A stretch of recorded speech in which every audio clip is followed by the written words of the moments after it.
Olá! Seja bem-vindo a mais um episódio dessa série sobre a vida e ministério dos profetas. No episódio de hoje, vamos falar sobre o presidente George Albert Smith. Vamos aprender um pouco mais sobre esse profeta do Senhor e algumas lições e ensinamentos que ele deixou, um grande legado que esse homem de Deus deixou para nós por meio do seu exemplo e da sua vida. Vamos hoje poder aprender e ver um resumo da sua vida, do seu ministério, e vai ser muito especial. Lembrando que essa é uma série onde nós temos um resumo da vida e ministério de todos os profetas desde Joseph Smith e pretendemos chegar então até o nosso profeta atual, trazendo sempre um resumo sobre a vida e ministério desses grandes homens do Senhor. Essa é uma série do canal O Caminho do Discipulado. O Caminho do Discipulado está no Spotify, no YouTube, no Instagram, no Facebook e no Telegram. E eu convido você a seguir. Os links estarão na descrição desse episódio. Temos outras séries no canal, por exemplo, a série O Livro de Mórmon Comentado, que é uma série muito legal, onde nós pegamos cada dia um pedaço, um trecho do Livro de Mórmon e então nós podemos estudar, tirar algumas lições daquele trecho e tem sido uma experiência muito boa, tá bom? Então, muito obrigado por você estar aqui comigo. Tenho certeza que esses próximos minutos serão muito importantes para nós. Poderemos aprender mais sobre esse profeta do Senhor e como podemos nos tornar melhores discípulos do Salvador, seguindo o exemplo de um profeta chamado por Deus.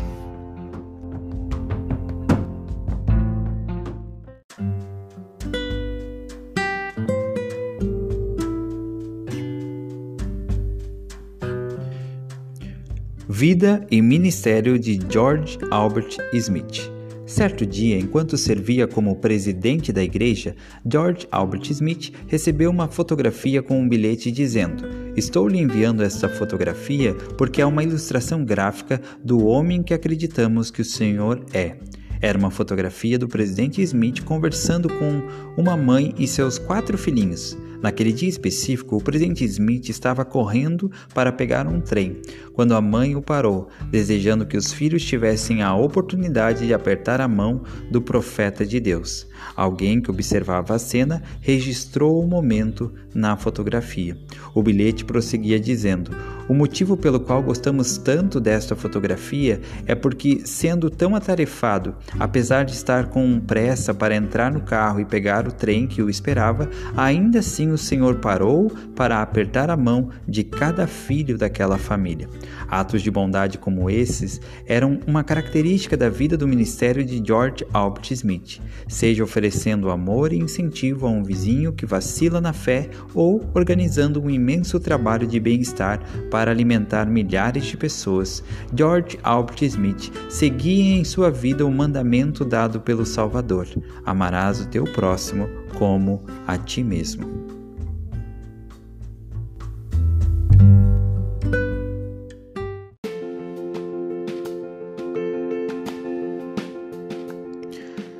Serviço missionário e casamento.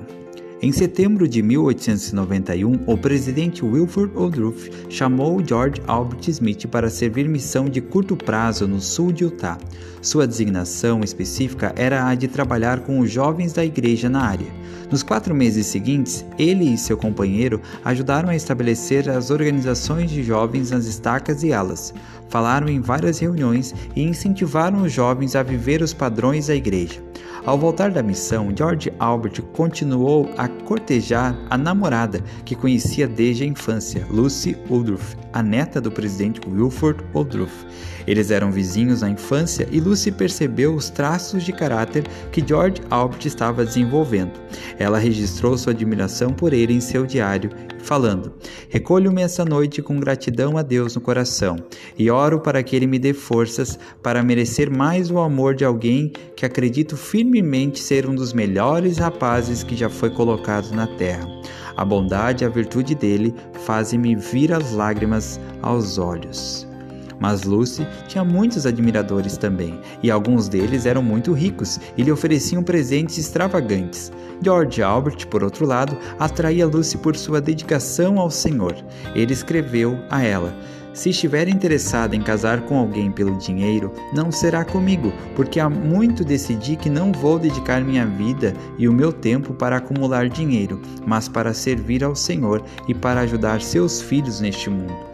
Lucy fez a escolha, e em 25 de maio de 1892, ela e George Albert se casaram no templo de Mentor, Utah. O pai de George Albert realizou a cerimônia. Naquele dia, Lucy deu ao marido um pequeno medalhão com uma fotografia sua. Ela prendeu o medalhão à corrente de seu relógio de bolso, que guardava junto ao peito, e usou-o quase todos os dias pelo resto da vida. Os recém-casados tiveram menos de um mês juntos antes que George Albert partisse para outra missão, dessa vez de proselitismo, no sul dos Estados Unidos. Mesmo sabendo que sua partida seria iminente, o chamado chegara 3 semanas antes de se casarem. A separação ainda assim foi muito difícil. Ambos se encheram de alegria quando, 4 meses depois, Lucy foi chamada para servir ao lado do marido no escritório da missão, onde o elder Smith recebera recentemente a atribuição de servir como secretário da missão. O presidente da missão dos Estados Sulinos era J. Golden Kimball, que ao mesmo tempo servia como membro dos 70. 2 vezes durante o período de serviço do elder Smith, o presidente Kimball teve de sair da missão para cuidar de assuntos importantes em Salt Lake City. Um pouco antes de o elder Smith tornar-se secretário da missão e novamente cerca de 1 ano depois. Em ambas as ocasiões, o presidente Kimball deixou a enorme responsabilidade de liderar e administrar a missão a cargo do elder Smith, oferecendo apoio e conselho por meio de numerosas cartas. Ao todo, o elder Smith serviu como presidente interino da missão por aproximadamente 16 meses. O presidente Kimball ficou preocupado por ausentar-se por tanto tempo, mas confiava em seu jovem assistente. Ele escreveu em uma carta ao elder Smith: "Acho que meu discernimento e minha inteligência, por mais limitado que sejam, permitem-me valorizar sua integridade e seu valor, e asseguro-lhe que o faço."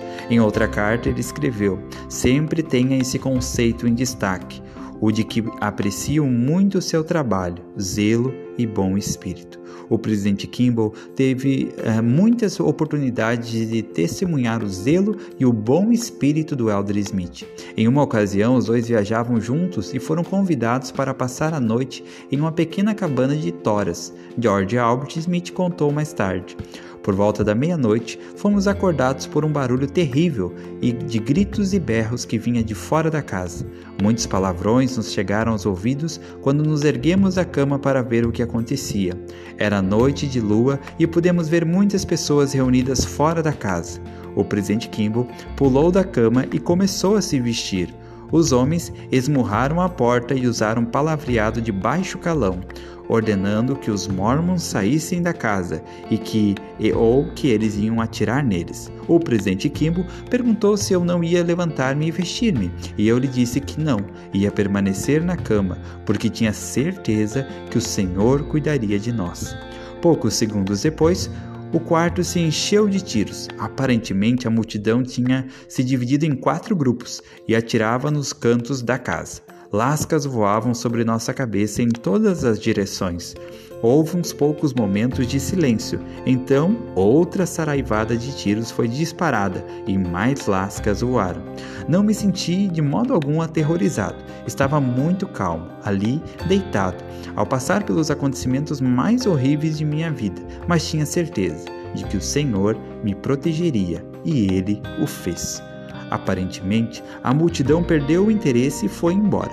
Na manhã seguinte, quando abrimos a porta, havia ali uma enorme quantidade de pesadas varas de nogueira que o populacho usava para bater nos missionários no sul.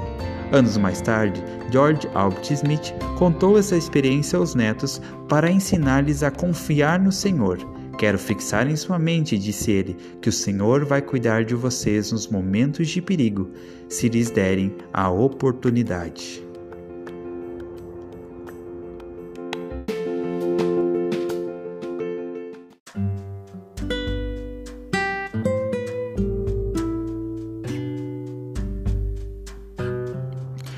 Recordando a infância, George Albert Smith lembra sobre como seu pai o influenciou. Ele disse: "Meus pais moravam em situação muito humilde, mas louvo a meu Criador e agradeço a Ele do fundo do coração por ter me enviado para aquela casa. Aprendi quando menino que esta é a obra do Senhor. Aprendi que há profetas vivos na terra. Aprendi que a inspiração do Altíssimo influenciaria aqueles que vivessem de modo a ser dignos de desfrutá-la. Sinto-me grato por meu legado, pelos pais que tive, que me ensinaram o Evangelho de Jesus Cristo e deram um exemplo no lar." O jovem George Albert Smith tinha a fama de ser um menino feliz e brincalhão. Os amigos apreciavam sua natureza alegre e ele se divertia com eles e com a gaita, o banjo e a guitarra e um repertório de canções engraçadas.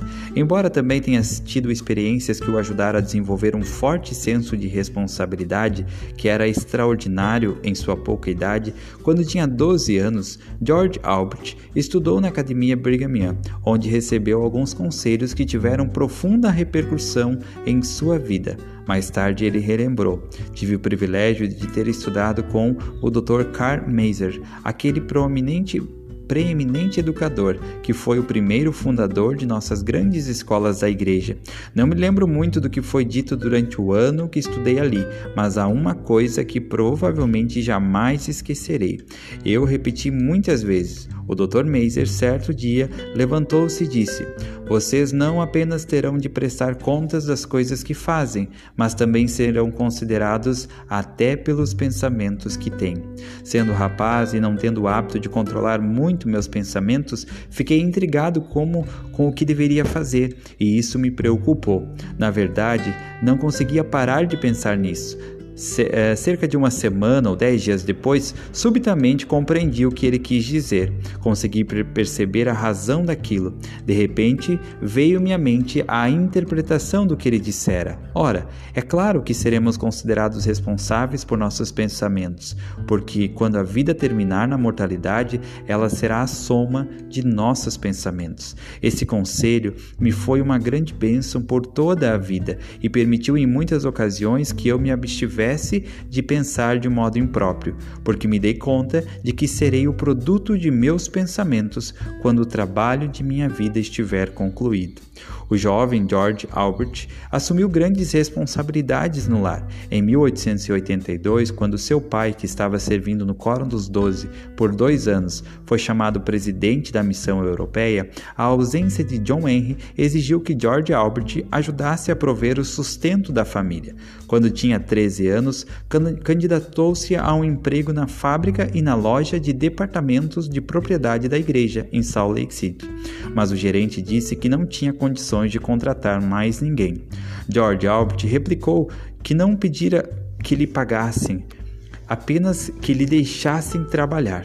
Acrescentou: "Sei que se eu for de alguma forma útil, serei pago." Sua atitude positiva conquistou-lhe um emprego como operário de fábrica, ganhando $2,50 por semana, e sua forte ética de trabalho logo o ajudou a subir de cargo na empresa. Quando tinha 18 anos, conseguiu um emprego num grupo de pesquisa ferroviária. Enquanto trabalhava nesse emprego, o brilho da luz do sol na areia do deserto causou-lhe uma lesão nos olhos. Isso deixou George Albert com a vista permanentemente prejudicada, dificultando a leitura e causando-lhe desconforto por toda a vida.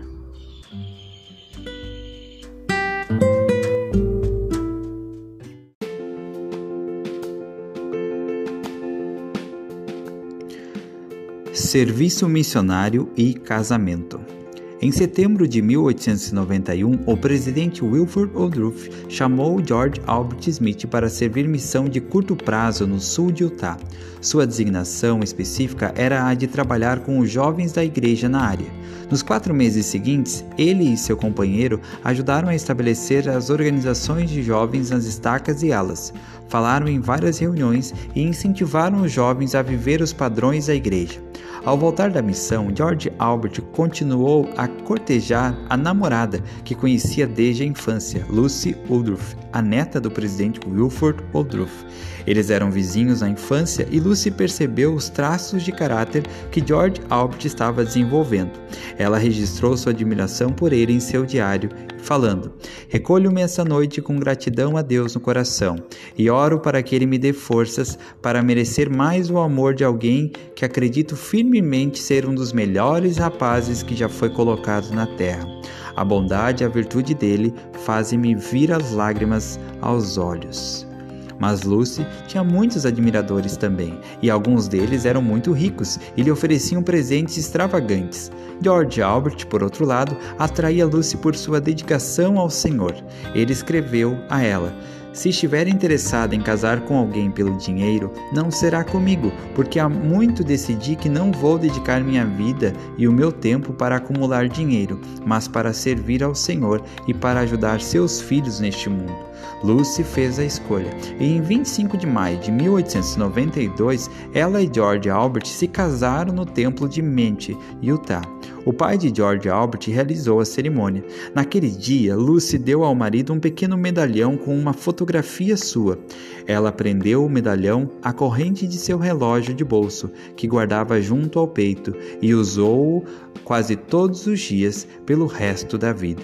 Os recém-casados tiveram menos de um mês juntos antes que George Albert partisse para outra missão, dessa vez de proselitismo, no sul dos Estados Unidos. Mesmo sabendo que sua partida seria iminente, o chamado chegara 3 semanas antes de se casarem. A separação ainda assim foi muito difícil.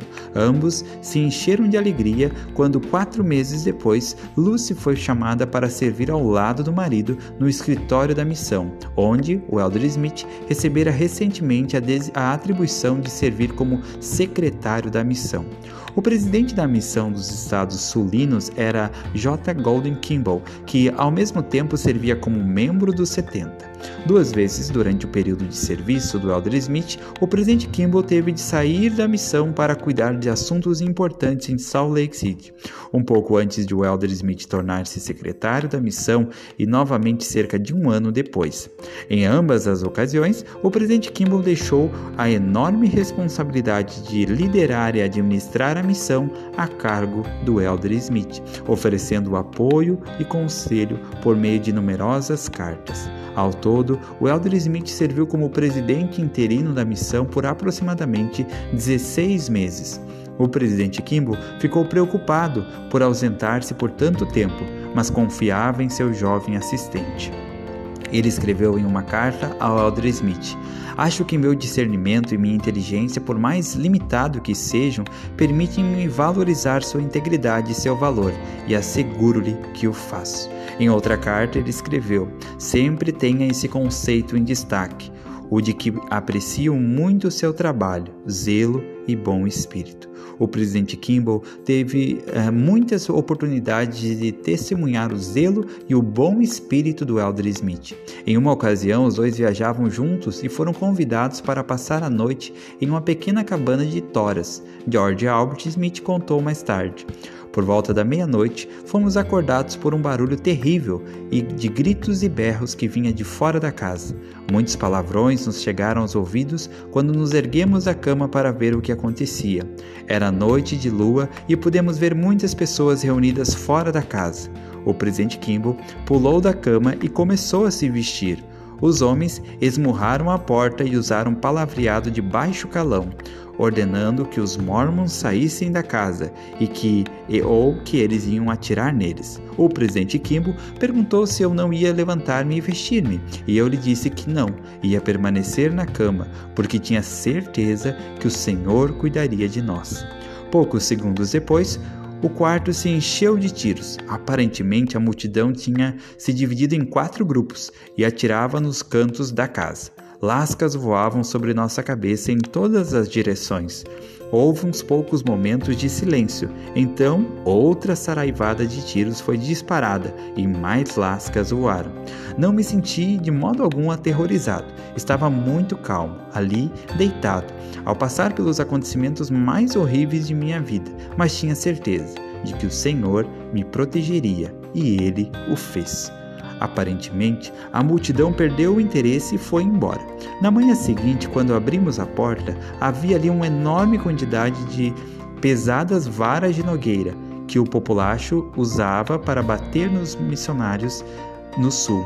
Anos mais tarde, George Albert Smith contou essa experiência aos netos para ensinar-lhes a confiar no Senhor.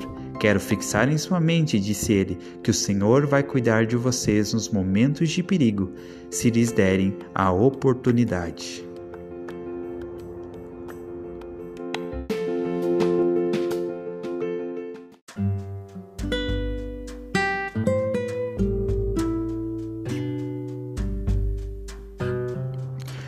Recordando a infância, George Albert Smith lembra sobre como seu pai o influenciou. Ele disse: meus pais moravam em situação muito humilde, mas louvo ao meu Criador e agradeço a Ele do fundo do coração por ter me enviado para aquela casa.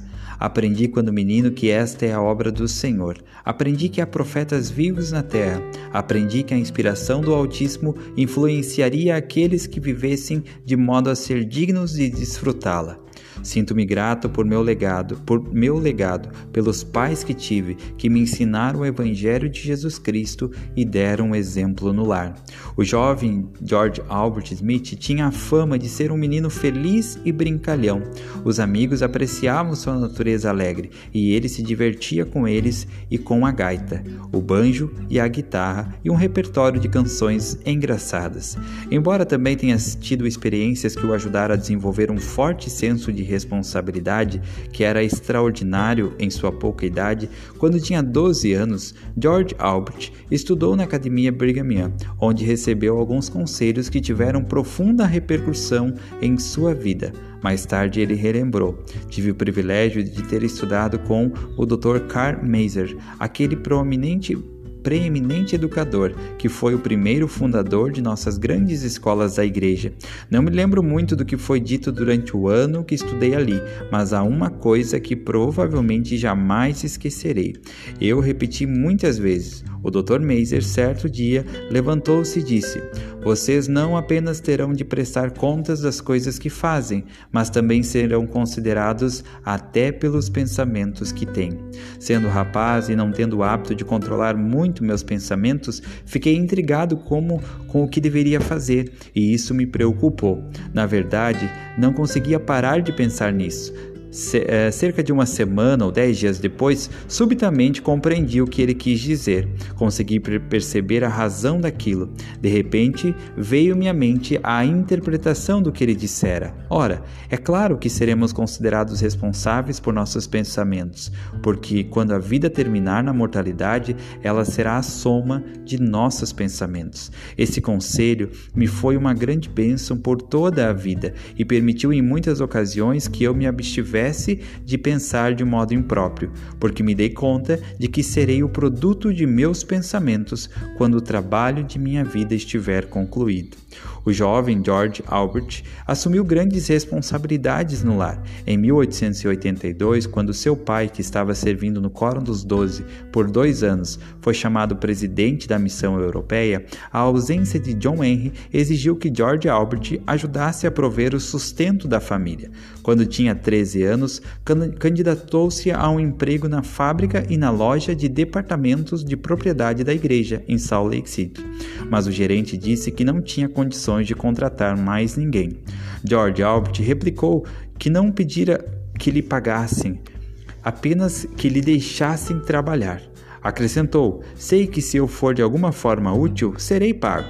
Sua atitude positiva conquistou-lhe um emprego como operário de fábrica, ganhando $2,50 por semana, e sua forte ética de trabalho logo o ajudou a subir de cargo na empresa.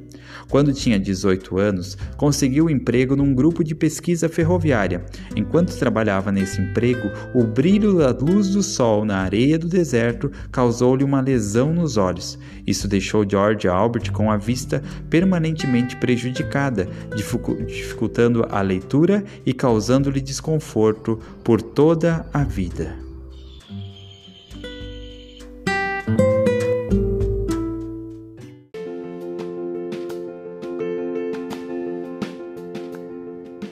Sinto-me fraco e carente de sabedoria, em comparação com os homens mais amadurecidos em idade, disse ele, mas meu coração está decidido e desejo sinceramente o progresso contínuo da obra do Senhor. Tenho um testemunho vivo da divindade desta obra. Sei que o Evangelho veio à terra sob a direção e a orientação do próprio Senhor, e que aqueles que são escolhidos para presidir foram e são realmente seus servos. Desejo que eu possa viver de modo puro e humilde, para merecer os sussurros e as demonstrações do Espírito, para guiar-me por toda a vida, e oro por isso. George Albert Smith serviu no Quórum dos 12 por quase 42 anos, inclusive 2 anos como presidente do Quórum. Durante seu tempo de serviço, ele cumpriu muitas designações e abençoou pessoas no mundo inteiro e de inúmeras maneiras.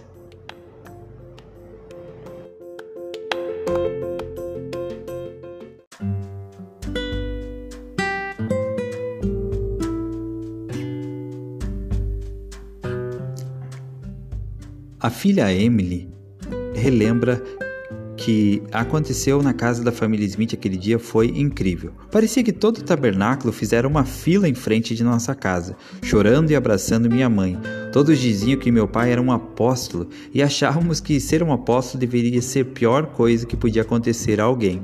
Mesmo depois que a informação foi confirmada, George Albert decidiu que ainda assim levaria as filhas à feira, como havia prometido. Embora ele não tenha visto muito da feira, lembrou Emily, ele passou o tempo todo encostado no muro, conversando com as pessoas.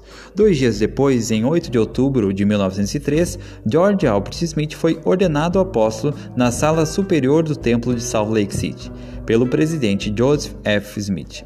Depois da ordenação, ele foi convidado a compartilhar seus sentimentos com os membros do Quórum dos 12 Apóstolos ali presente, e disse: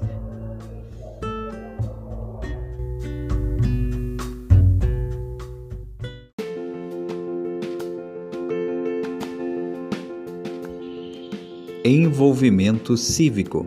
O Elder Smith incentivou os membros da igreja a se envolverem em suas comunidades e a usarem sua influência para melhorar as condições do mundo. Ele próprio se envolveu em várias organizações cívicas, a despeito de seu atarefado chamado como autoridade geral. Foi eleito presidente do Congresso Internacional de Irrigação e do Congresso de Agricultura de Sequeiro e foi eleito por 6 vezes vice-presidente da Sociedade Nacional dos Filhos da Revolução Americana. Um forte defensor da aviação com o meio de autoridades para as autoridades gerais cumprirem suas designações de viagem de modo mais eficiente, o Elder Smith serviu na junta de diretores da Western Airlines. Ele também se desenvolveu ativamente no Grupo de Escoteiros da América. Em 1934, recebeu o prêmio Silver Buffalo, a mais alta honraria do escotismo nos Estados Unidos. Nos anos subsequentes à Primeira Guerra Mundial, ele serviu como presidente da campanha de auxílio dos armênios e sírios do estado de Utah e como representante estadual da Convenção Internacional de Habitação, cujo objetivo era prover moradia para os que perderam a casa por causa da guerra. Antes de seu chamado como apóstolo, George Albert foi ativo na política, participando com entusiasmo de campanhas em prol de candidatos e causas que ele achava que melhorariam a sociedade. Depois de se tornar autoridade geral, seu envolvimento na política diminuiu, mas ele continuou a defender as causas em que acreditava. Em 1923, por exemplo, ele ajudou na promulgação de uma lei pela Assembleia Legislativa do Estado de Utah que levou à construção de um sanatório para pacientes de tuberculose. A compaixão do Elder Smith pelas pessoas ficou particularmente evidente ao servir como presidente da Sociedade para Auxílio dos Cegos, cargo que ele ocupou de 1933 a 1949. Como ele próprio sofria de deficiência visual, o Elder Smith tinha especial compaixão pelos cegos, supervisionou a publicação do Livro de Mormon em Braille e instituiu um programa para ajudar os cegos a aprender a ler Braille e, de outras maneiras, a adaptar-se às suas deficiências. Seu empenho trouxe-lhe o carinho daqueles a quem ele serviu. Uma integrante da Sociedade para Auxílio dos Cegos expressou sua gratidão por meio de um poema, presenteado ao Elder Smith em seu aniversário de 70 anos. O poema dizia o seguinte: quando a vida se torna muito difícil, fazendo rolar lágrimas de amargura, quando o inverno inclemente gela minha alma e ecos vazios me chamam, volto-me então com ávida esperança, com passos cansados e trópicos, para encontrar um coração compreensivo, no qual arde uma chama de amizade, um coração que abriga a gentil sabedoria, compassivo e bondoso, cuja fé em Deus e no homem ensinaram, essa mesma fé para os que são cegos. Embora seu terno rosto amoroso esteja separado de nós, vemos a benevolente sabedoria de seu coração compreensivo, sentimos a paz que há em sua alma e conhecemos nós mesmos a paz. Ouvimos sua silenciosa oração que diz que não caminhamos sozinhos. Sua fé em nós dá-nos forças ao trilhar caminhos que não enxergamos. Um homem nos eleva a alma em parceria com Deus.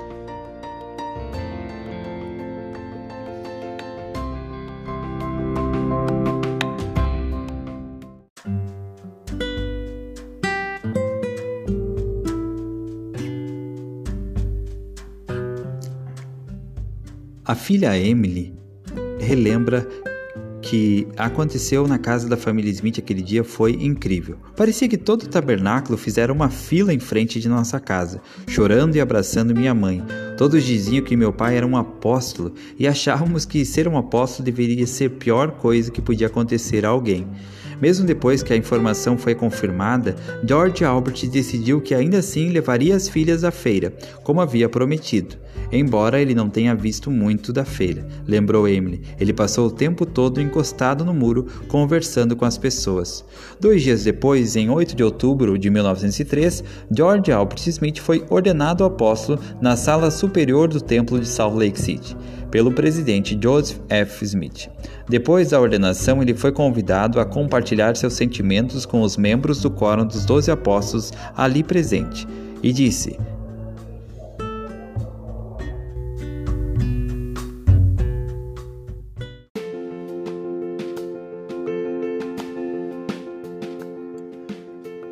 enfermidade pessoal e outras provações. Durante a maior parte da vida, George Albert não teve uma saúde muito boa.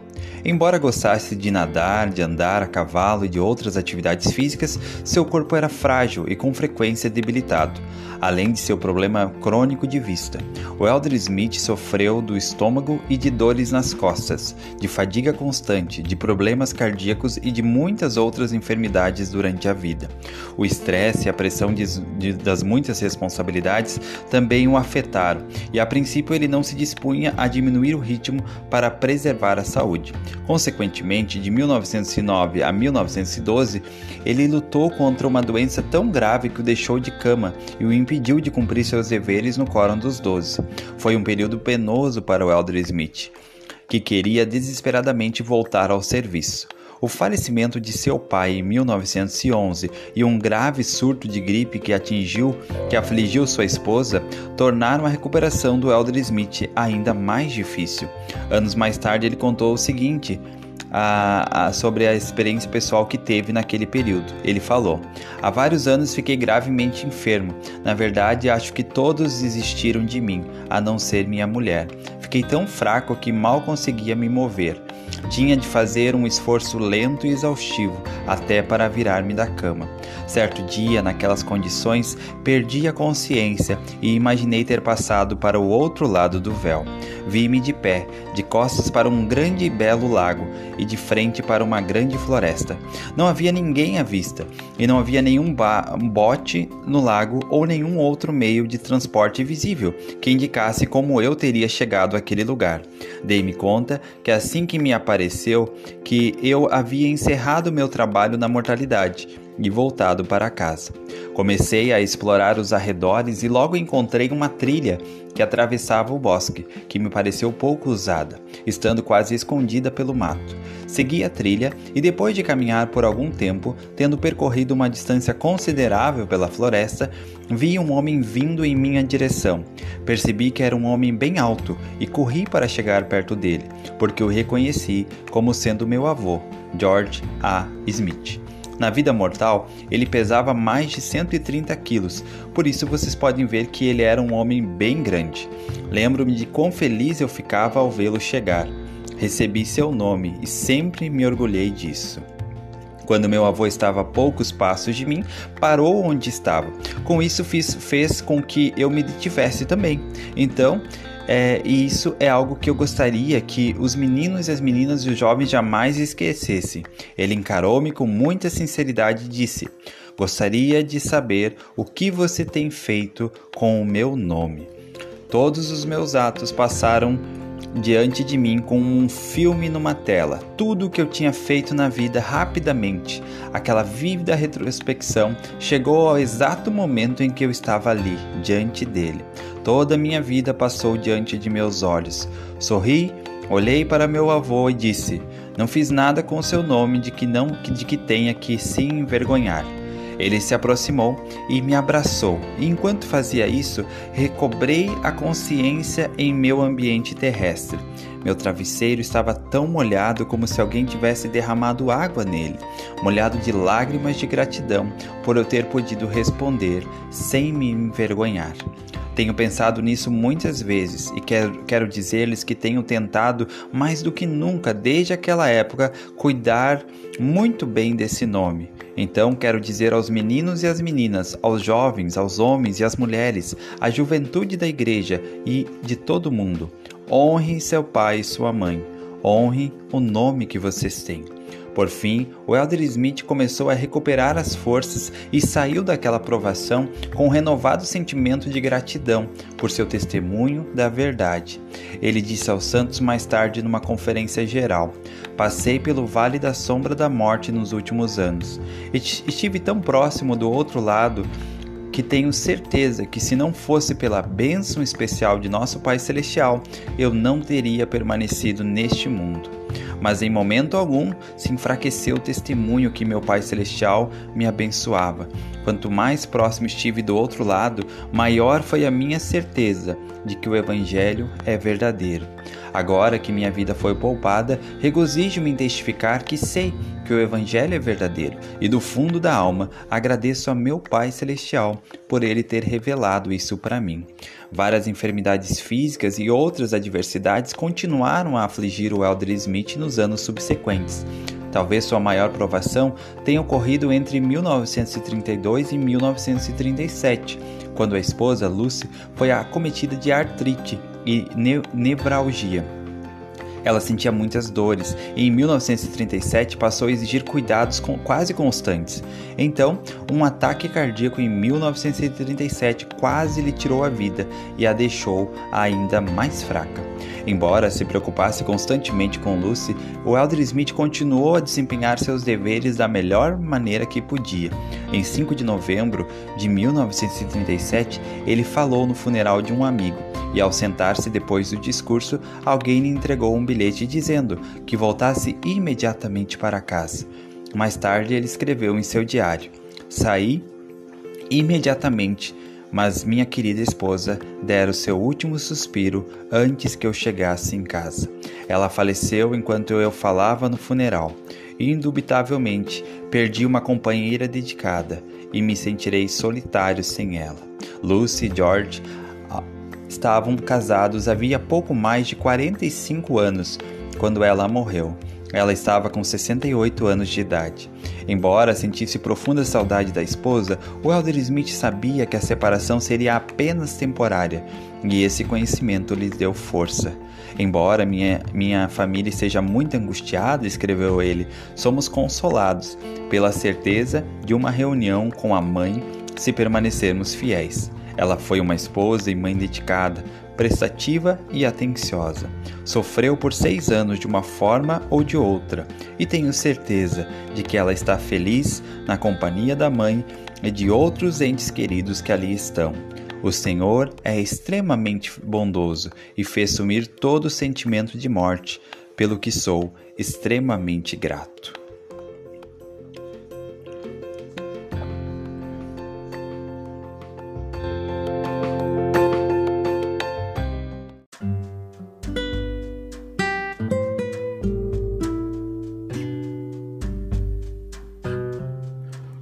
Compartilhar o Evangelho e fazer amigos para a igreja.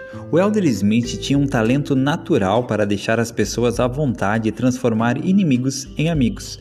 Um empresário local que não era membro da igreja disse a respeito dele em seu funeral: ele era um homem fácil de se conhecer, era um homem que gostamos de conhecer, e seu sorriso cordial, e seu aperto de mão vigoroso, e seu cumprimento caloroso faziam-nos sentir dentro do coração a sinceridade de sua amizade por nós e por seus semelhantes.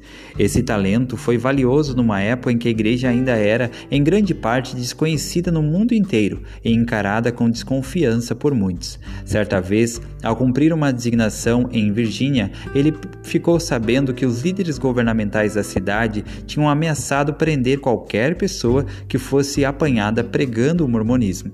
O Elder Smith foi falar com o secretário municipal, o Sr. Engel, para tentar mudar essa determinação.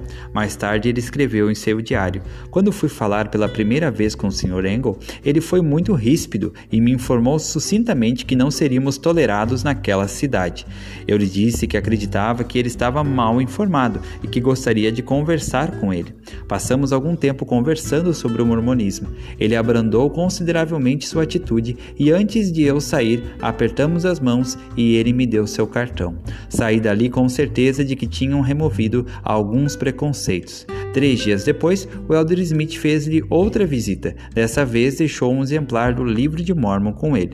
O Elder Smith estava sempre procurando oportunidades para conversar com as pessoas sobre a igreja. Para onde quer que suas designações exigissem que ele viajasse, ele levava consigo exemplares do Livro de Mórmon, revistas da igreja e outras publicações da igreja que esperava dar para alguém. Como o Livro de Mórmon presta um vigoroso testemunho de Jesus Cristo, o Elder Smith o considerava um presente de Natal ideal e frequentemente enviava exemplares pelo correio a amigos de outras religiões e até a pessoas preeminentes que ele nunca tinha visto. Em uma carta que acompanhava um desses presentes de Natal, ele escreveu: dentro de poucos dias, o mundo cristão vai comemorar o nascimento do Salvador, e é costumeiro nessa época lembrar-nos de nossos amigos. Espero, portanto, que aceite como presente este exemplar do Livro de Mórmon, com a esperança de que se alegre em tê-lo em sua biblioteca. Eu o estou enviando como presente de Natal. Ele recebeu a seguinte resposta: o livro terá seu lugar em nossa prateleira e será lido de capa a capa, com mente aberta e atenção. Ele não vai deixar de ampliar a visão e aumentar o espírito de tolerância de todos os que o lerem com atenção.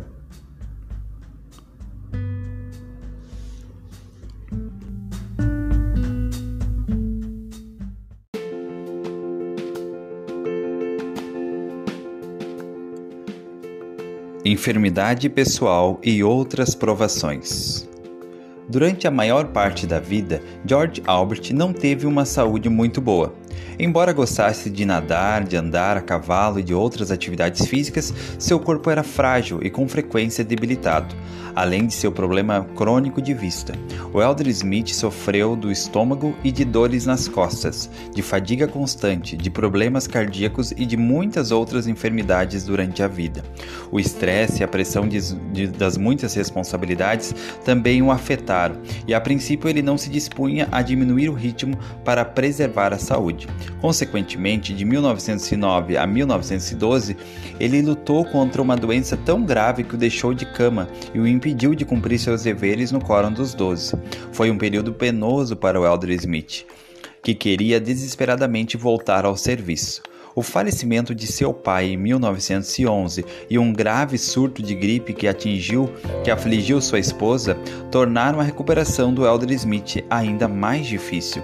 Anos mais tarde, ele contou o seguinte sobre a experiência pessoal que teve naquele período. Ele falou: há vários anos fiquei gravemente enfermo. Na verdade, acho que todos desistiram de mim, a não ser minha mulher.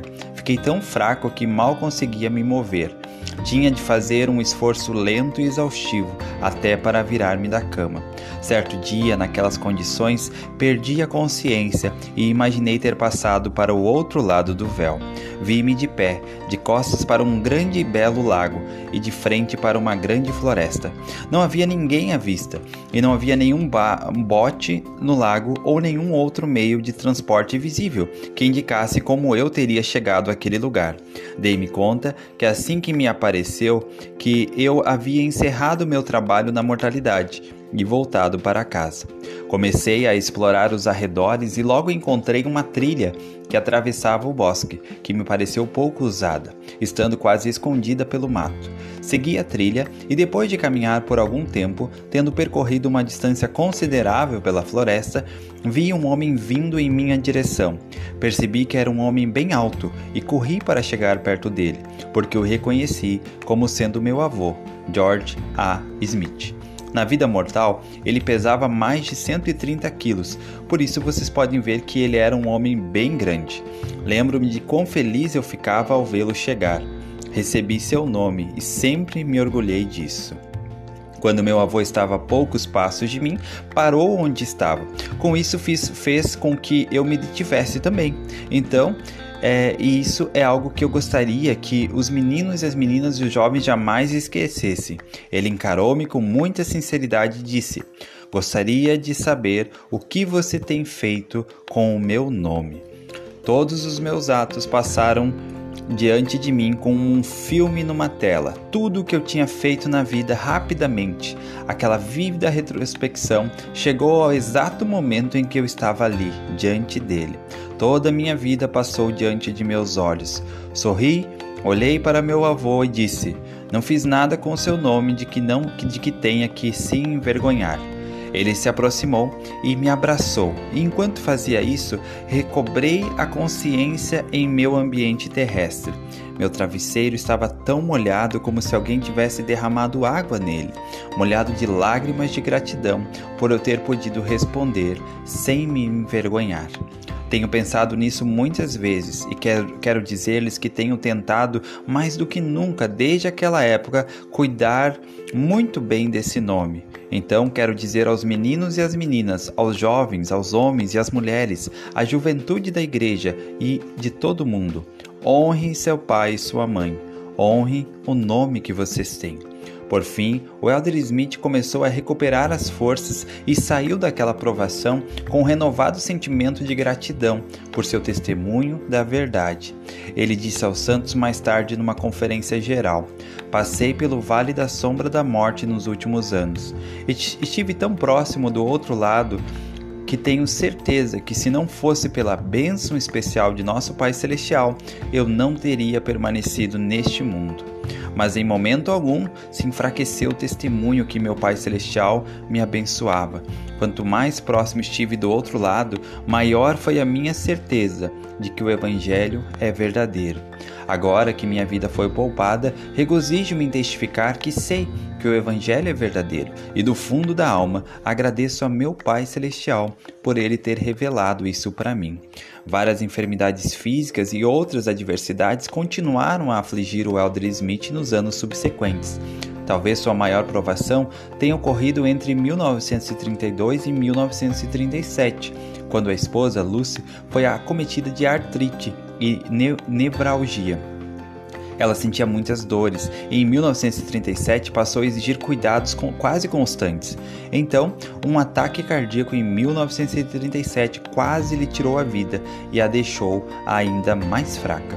Embora se preocupasse constantemente com Lucy, o Elder Smith continuou a desempenhar seus deveres da melhor maneira que podia.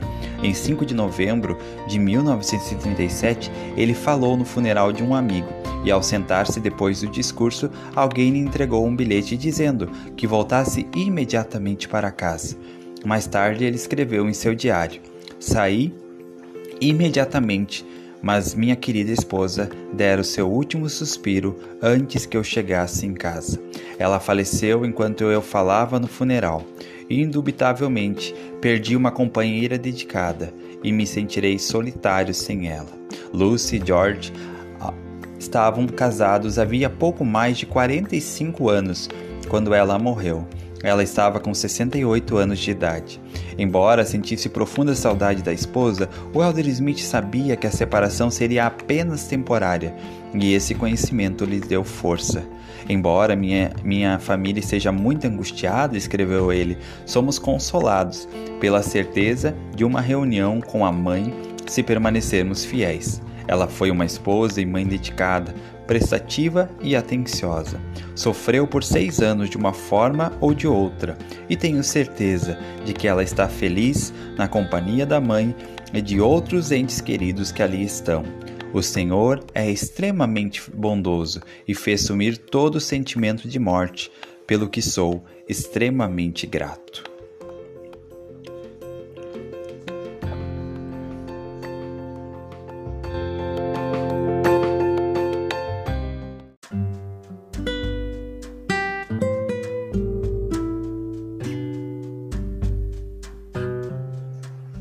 Presidente da Missão Europeia.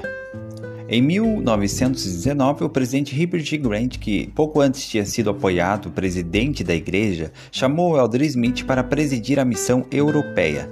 Em um discurso de conferência geral, poucos dias antes de sua partida, o Elder Smith disse: "Gostaria de dizer a vocês, meus irmãos e minhas irmãs, que consideram uma honra, não mais do que uma honra, considero uma bênção muito grande, o fato de o Senhor ter me tirado da débil condição em que me encontrava havia pouco, restituindo-me a saúde, a ponto de as autoridades gerais terem sentido que me seria possível cumprir missão em terras estrangeiras.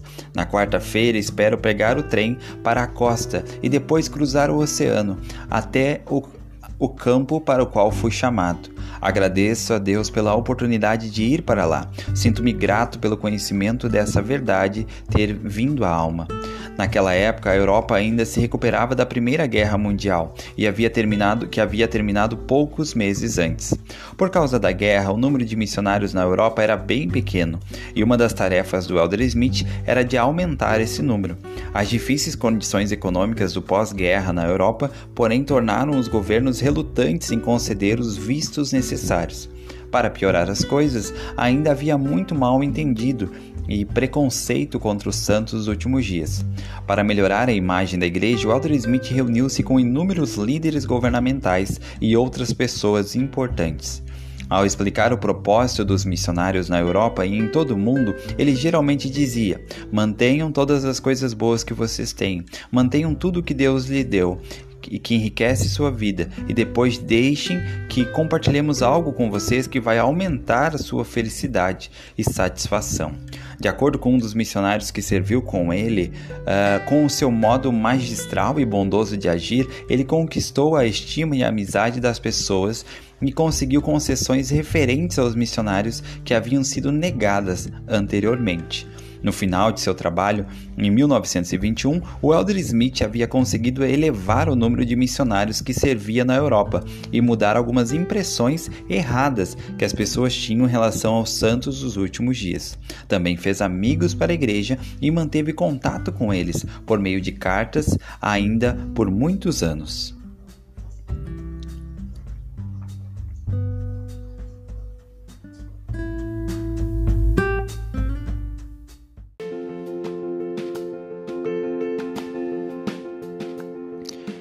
Preservar os lugares históricos da igreja. O Elder Smith adorava falar da igreja para as pessoas e contar os grandes acontecimentos da história dela. Durante todo o seu ministério, ele fez muito para ajudar a preservar a história, criando monumentos e erigindo outros marcos nos locais de interesse da história da igreja. Conforme escreveu uma das pessoas que com ele trabalhavam, ele acreditava que ao chamar a atenção da geração mais nova para as realizações de seus antepassados, ele estaria prestando um serviço muito importante. Como jovem apóstolo, ele foi a Palmyra, Nova York, e negociou a compra da fazenda de Joseph Smith Jr. em nome da igreja. Enquanto estava em Nova York, visitou também um homem chamado Pliny Sexton, que era proprietário do Monte Cumorah, o lugar em que Joseph Smith obteve as placas de ouro. O Sr. Sexton não queria vender aquelas terras para a igreja, mas ele e o Elder Smith ficaram amigos mesmo assim, em parte devido ao bom relacionamento que o Elder Smith manteve com o Sr. Sexton. A igreja, por fim, conseguiu comprar a propriedade e dedicar um monumento ali. Em 1930, no centenário da organização da igreja, o Elder Smith ajudou a fundar a Associação de Marcos e Trilhas dos Pioneiros de Utah e foi eleito o primeiro presidente do grupo.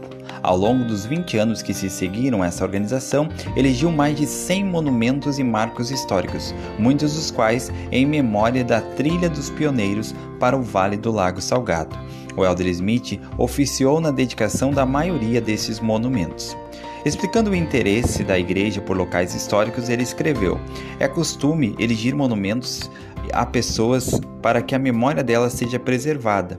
Também há grandes acontecimentos que ficaram permanentemente gravados na mente das pessoas devido à edificação de monumentos. Há muitos pontos de interesse que estão sendo esquecidos em relação a esses acontecimentos importantes, e as pessoas sentiram que era desejável assinalá-los de modo significativo para chamar a atenção daqueles que virão depois de nós."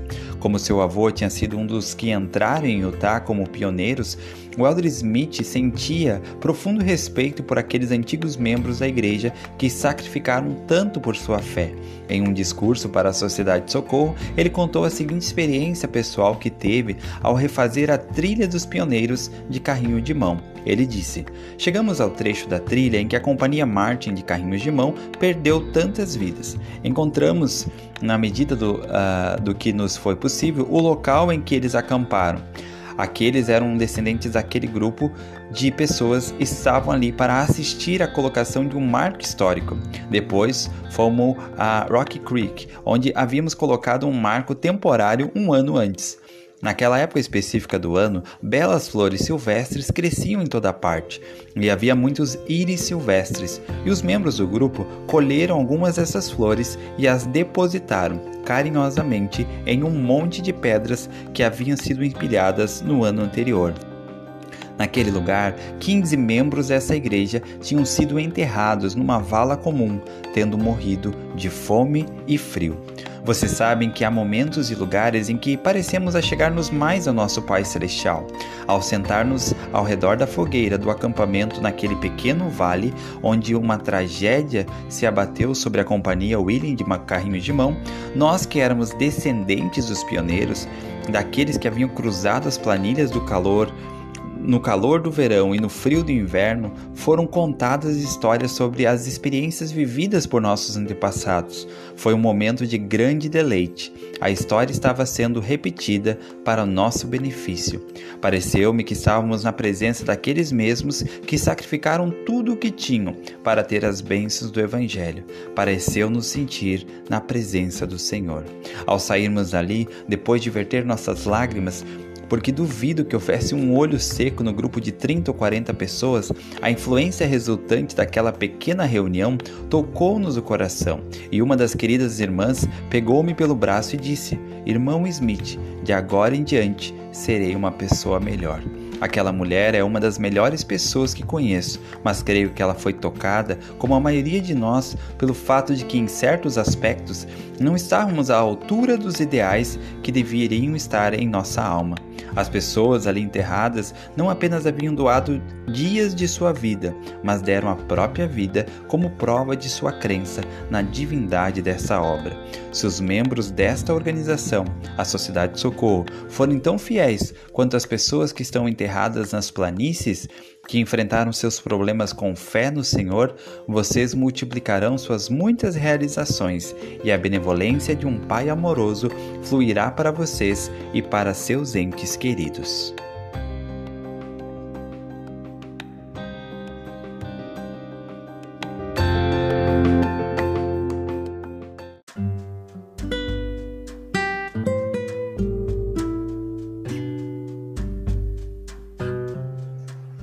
Presidente da Missão Europeia.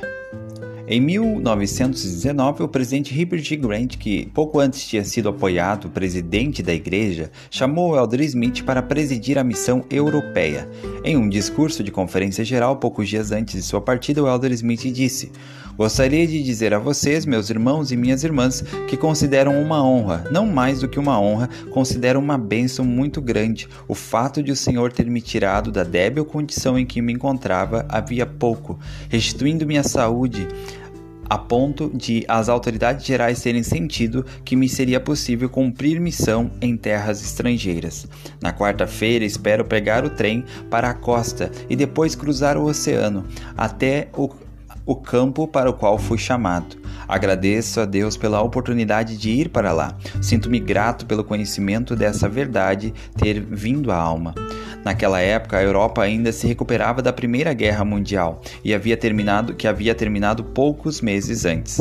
Por causa da guerra, o número de missionários na Europa era bem pequeno, e uma das tarefas do Elder Smith era de aumentar esse número. As difíceis condições econômicas do pós-guerra na Europa, porém, tornaram os governos relutantes em conceder os vistos necessários. Para piorar as coisas, ainda havia muito mal entendido e preconceito contra os santos dos últimos dias. Para melhorar a imagem da igreja, o Elder Smith reuniu-se com inúmeros líderes governamentais e outras pessoas importantes. Ao explicar o propósito dos missionários na Europa e em todo o mundo, ele geralmente dizia: "Mantenham todas as coisas boas que vocês têm, mantenham tudo que Deus lhe deu e que enriquece sua vida, e depois deixem que compartilhemos algo com vocês que vai aumentar a sua felicidade e satisfação." De acordo com um dos missionários que serviu com ele, com o seu modo magistral e bondoso de agir, ele conquistou a estima e a amizade das pessoas e conseguiu concessões referentes aos missionários que haviam sido negadas anteriormente. No final de seu trabalho, em 1921, o Elder Smith havia conseguido elevar o número de missionários que servia na Europa e mudar algumas impressões erradas que as pessoas tinham em relação aos santos dos últimos dias. Também fez amigos para a igreja e manteve contato com eles por meio de cartas ainda por muitos anos.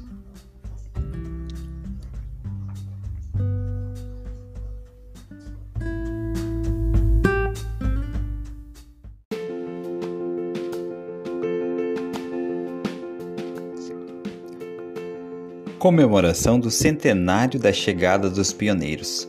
Um dos destaques dos 6 anos em que George Albert Smith foi o presidente da igreja ocorreu em 1947, quando a igreja celebrou o centenário da chegada dos pioneiros ao Vale do Lago Salgado.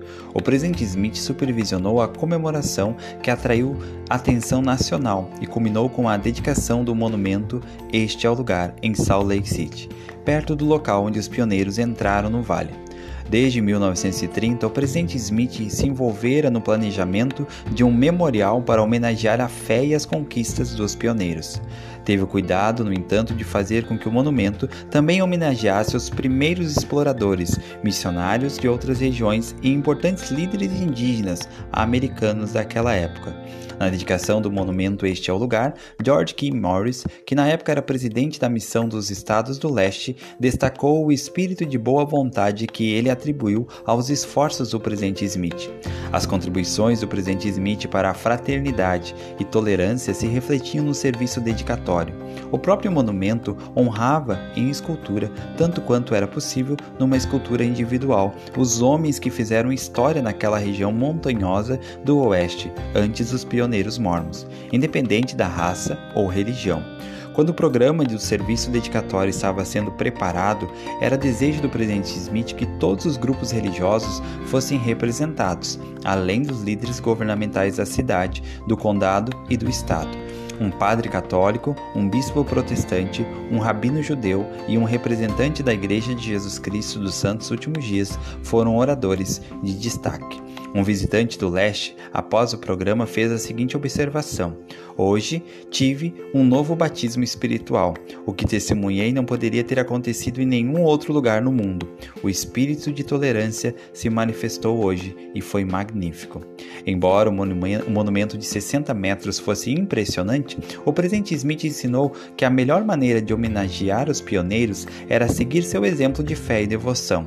Na oração dedicatória do monumento, ele disse: "Nosso Pai que está nos céus, estamos na tua presença nesta manhã, sobre esta tranquila colina, e olhamos para um grande monumento que foi erigido em honra de teus filhos e tuas filhas e da devoção deles. Oramos para que possamos ser abençoados com o mesmo espírito que caracterizou aquelas pessoas fiéis que acreditavam em ti e em teu Filho amado, que vieram a este vale porque desejavam viver aqui e te adorar.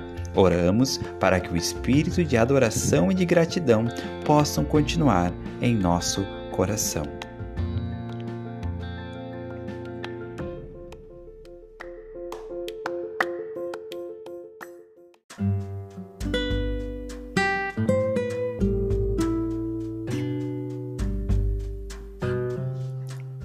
Maiores oportunidades de compartilhar o Evangelho. O presidente Smith continuou a compartilhar o Evangelho com as pessoas em toda a oportunidade que tinha, e essas oportunidades aumentaram com o seu novo cargo. Em maio de 1946, o presidente Smith tornou-se o primeiro presidente da igreja a visitar os Santos no México. Além da reunião com os membros da igreja e de falar em uma grande conferência, o presidente Smith também visitou vários líderes governamentais importantes do México e conversou com eles sobre o Evangelho restaurado. Durante uma entrevista com o presidente mexicano Manuel Camacho, o presidente Smith e seu grupo explicaram: "Temos uma mensagem especial para vocês e seu povo. Estamos aqui para contar-lhes a respeito de seus antepassados e do Evangelho restaurado de Jesus Cristo. Temos um livro que fala de um grande profeta que, com sua família e outros, saiu de Jerusalém 600 anos antes de Cristo e veio para essa grande terra da América, conhecida por eles como uma terra de promissão, escolhida acima de todas as outras terras.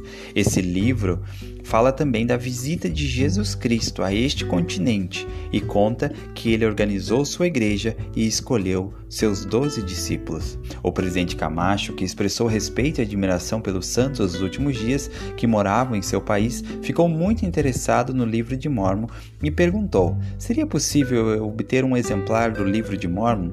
Nunca tinha ouvido falar dele." O presidente Smith então deu-lhe um exemplar encadernado em couro e em espanhol, com passagens de especial interesse alistadas nas primeiras páginas do livro. O presidente Camacho disse: "Vou ler o livro inteiro, porque é de grande interesse para mim e para meu povo."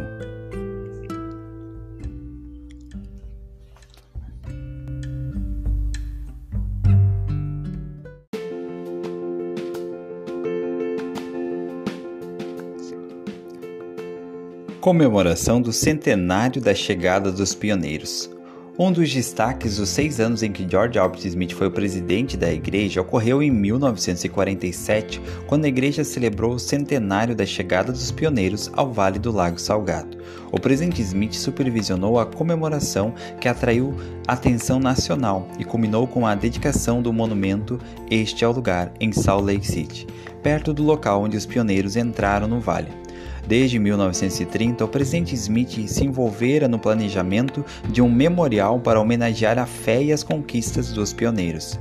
Teve o cuidado, no entanto, de fazer com que o monumento também homenageasse os primeiros exploradores, missionários de outras regiões e importantes líderes indígenas americanos daquela época. Na dedicação do monumento "Este é o Lugar", George K. Morris, que na época era presidente da Missão dos Estados do Leste, destacou o espírito de boa vontade que ele atribuiu aos esforços do presidente Smith. As contribuições do presidente Smith para a fraternidade e tolerância se refletiam no serviço dedicatório. O próprio monumento honrava em escultura, tanto quanto era possível numa escultura individual, os homens que fizeram história naquela região montanhosa do oeste, antes dos pioneiros mormons, independente da raça ou religião. Quando o programa do serviço dedicatório estava sendo preparado, era desejo do presidente Smith que todos os grupos religiosos fossem representados, além dos líderes governamentais da cidade, do condado e do estado. Um padre católico, um bispo protestante, um rabino judeu e um representante da Igreja de Jesus Cristo dos Santos Últimos Dias foram oradores de destaque. Um visitante do leste, após o programa, fez a seguinte observação: "Hoje tive um novo batismo espiritual. O que testemunhei não poderia ter acontecido em nenhum outro lugar no mundo. O espírito de tolerância se manifestou hoje e foi magnífico." Embora o monumento de 60 metros fosse impressionante, o presidente Smith ensinou que a melhor maneira de homenagear os pioneiros era seguir seu exemplo de fé e devoção. Na oração dedicatória do monumento, ele disse: "Nosso Pai que está nos céus, estamos na tua presença nesta manhã, sobre esta tranquila colina, e olhamos para um grande monumento que foi erigido em honra de teus filhos e tuas filhas e da devoção deles. Oramos para que possamos ser abençoados com o mesmo espírito que caracterizou aquelas pessoas fiéis que acreditavam em ti e em teu Filho amado, que vieram a este vale porque desejavam viver aqui e te adorar. Oramos para que o espírito de adoração e de gratidão possam continuar em nosso coração."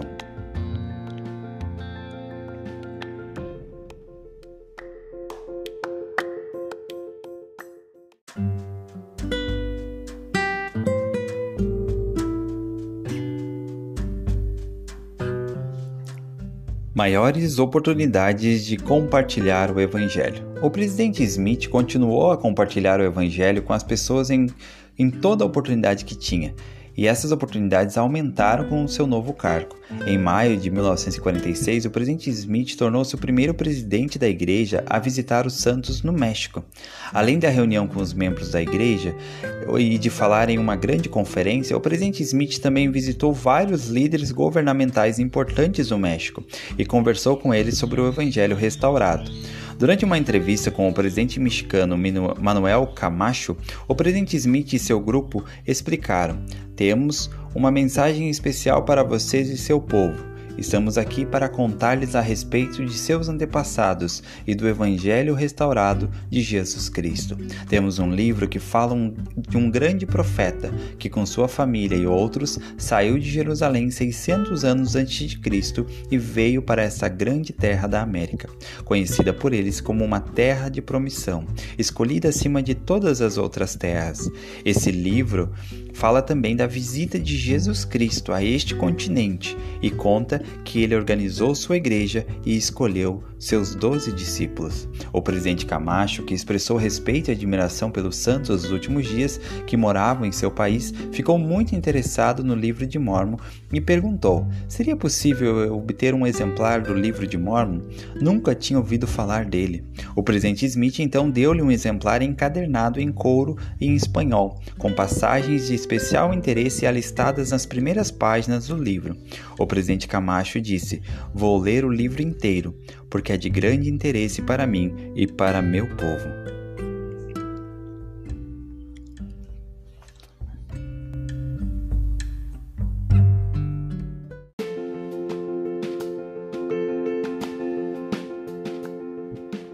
Simples atos de serviço amoroso. George Albert Smith realizou muito durante seus 81 anos na igreja, em sua comunidade e no mundo inteiro, mas aqueles que o conheceram pessoalmente lembram-se mais de seus muitos gestos simples e humildes de bondade e amor. O presidente David McKay oficiou no funeral do presidente Smith e disse a respeito dele: "Verdadeiramente era uma alma nobre, que ficava mais feliz quando estava fazendo os outros felizes." O elder John A. Idsoe, membro do Quórum dos 12 Apóstolos, relatou uma experiência que teve ao tentar resolver um problema muito difícil e sério. Ele falou: "Sentei-me na minha sala, um pouco cansado, depois do trabalho do dia. Estava exausto, então alguém bateu à porta e George Albert Smith entrou. Ele disse: "Estou a caminho de casa depois de um dia de trabalho. Pensei em você e nos problemas que você tem que resolver. Vim para consolá-lo e abençoá-lo." Assim era o Elder George Albert Smith. Nunca me esquecerei disso. Conversamos por algum tempo, despedimos-nos e ele voltou para casa. Meu coração foi inspirado, já não estava mais cansado. O amor não é uma simples palavra ou uma sensação interior. Para ser um amor digno, deve ser posto em ação. O presidente Smith fez isso naquela ocasião. Doou de seu tempo, de sua própria força, para mim.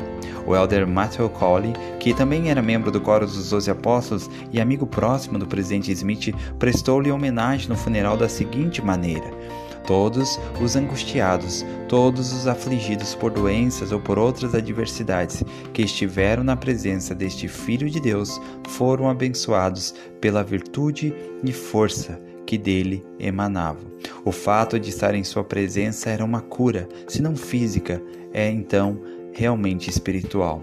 Deus atrai os piedosos, e estou certo de que a jornada mais curta que este homem de Deus já fez em todas as suas viagens foi a que ele acaba de fazer. Deus é amor. George Albert Smith é amor. Ele é divino. Deus o levou para junto de si. Não podemos honrar uma vida como esta com palavras.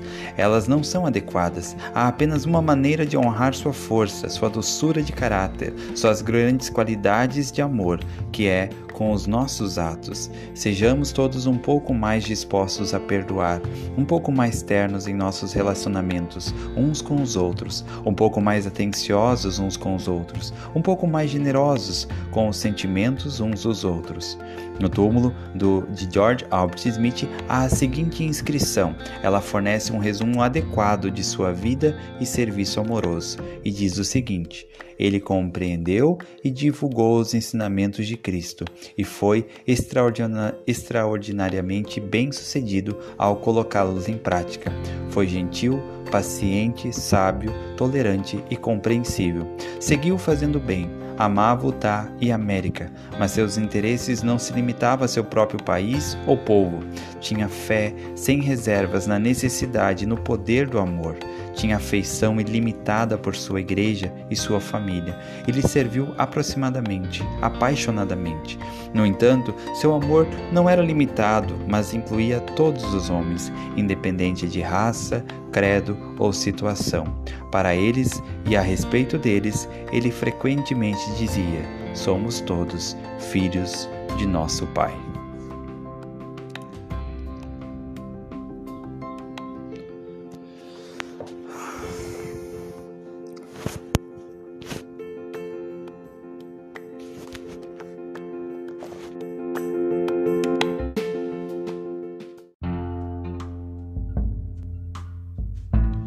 E chegamos ao final de mais um episódio sobre a vida e ministério dos profetas. Muito obrigado por você ter acompanhado esse episódio, por estar até aqui comigo. Muito, muito obrigado. Convido você a seguir o caminho do discipulado. Estamos no Instagram, no Telegram, no Facebook, no YouTube e no Spotify.